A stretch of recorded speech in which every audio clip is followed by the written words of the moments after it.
Is there any concern with regards to red meat? Like some people, listening, I've gotten questions in the past, like how many times a week is safe to consume red meat? Any concerns there?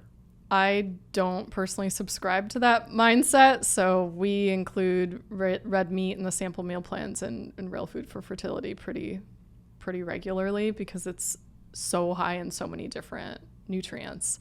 A lot of the studies, you have to be really careful when you're interpreting fertility studies. There's one I can think of in particular where they were looking at types of protein intake and ovulatory function.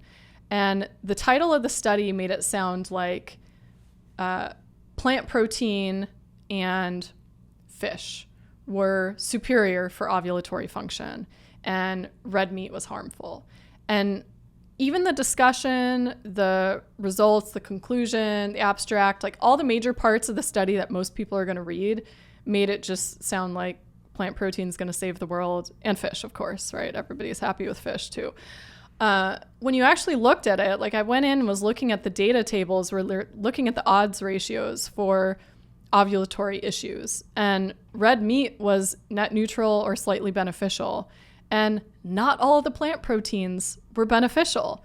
Soy was a net negative. Meat alternatives were a net negative. Legumes, highly supportive of ovulatory function, which I'm also a fan of. Eat your beans and lentils if you like them, right? But the one of the worst ones was, the meat alternatives, the soy, and also an excess of nuts and seeds can be an issue too. But meat was neutral. Fish was beneficial. Like it was completely a misnaming of the study. I mean, obviously intentionally done, but a misrepresentation of the data. So you have to be kind of cautious as you're reading through those studies. Like we even put a section in the vegetarian chapter of Real Food for Fertility on like, but I heard meat is bad for my fertility, because I wanted to go through some of the issues with the studies. If you just read the abstract of them, you're going to be like, oh, everything that Lily says is bullshit. But when you actually read the study, you're like, wait a second, what?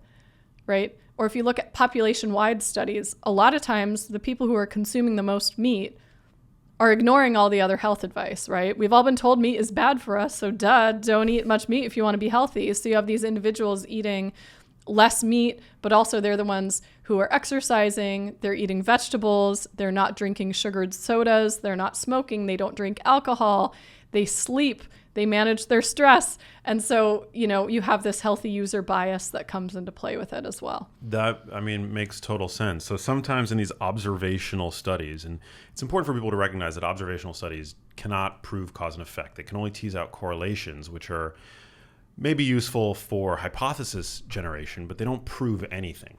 And so You'll often in these studies see plant protein perform sometimes way better than animal source protein, particularly red meat, because of this like healthy user bias effect, that people who consume more plant protein or even fish protein, they tend to be more health conscious. Yep. As compared to meat consumers. Yep. And especially, I don't think it's anywhere more clear than the observational data on processed meat, because processed meat, is often like forms hot dogs and the meat that you get in Subway sandwiches. So for somebody who's regularly eating hot dogs or Subway sandwiches, that's not like a health conscious consumer. Exactly. Just going out on a limb to say that. Somebody who's regularly eating Subway sandwiches. And a lot of this data comes from food frequency questionnaires, which are notoriously unreliable. Nutrition research is really tough, which is why you try to get your hypotheses formed from these observational studies or epidemiological studies, and then you need to go back and test it in a clinical trial or a controlled feeding study. And by default, controlled feeding studies where all the food is being made in like a metabolic kitchen, and you have people who are literally admitted to basically a hospital, being served all their meals. Maybe they have their caloric intake exactly measured, so they know they're matching exactly down to the calorie what they need. Those studies are small, so you only have a handful of participants. And then people throw out the results of that, oh, it's too small of a sample size. I'm like, you're missing the point. Like, the point of these studies is different than some of these other ones. We're actually putting that hypothesis to the test. Yeah, there's discordance. Mm-hmm. Totally. And those kinds of randomized controlled trials they're few and far between anyway, because they're expensive to run, they're arduous, they're And yeah, usually they're super short term, like they're Yep. a couple weeks Yep. at most. Yep. It's got to be frustrating being a nutrition professional and, seeing the missiles fly overhead of like all this super weak data that people love to argue about. It's, it's frustrating for me, but I'm not a dietitian. Well, this is why I write books that have 1 million citations, because it takes a lot to unpack. And that's kind of the challenge too, is that because there are so many misconceptions that you want to unpack, I would love to just put out a 1-pager that's like, just eat this and everything's fine. No one's going to listen to it because they're like, well, what about this? And what about that? And what about this? And I'm one of the people who is happy to dig into the literature and give you the answers, but then you end up, that book's over 500 pages and 2,300 plus citations, because there's so much to unpack and so many misconceptions to undo.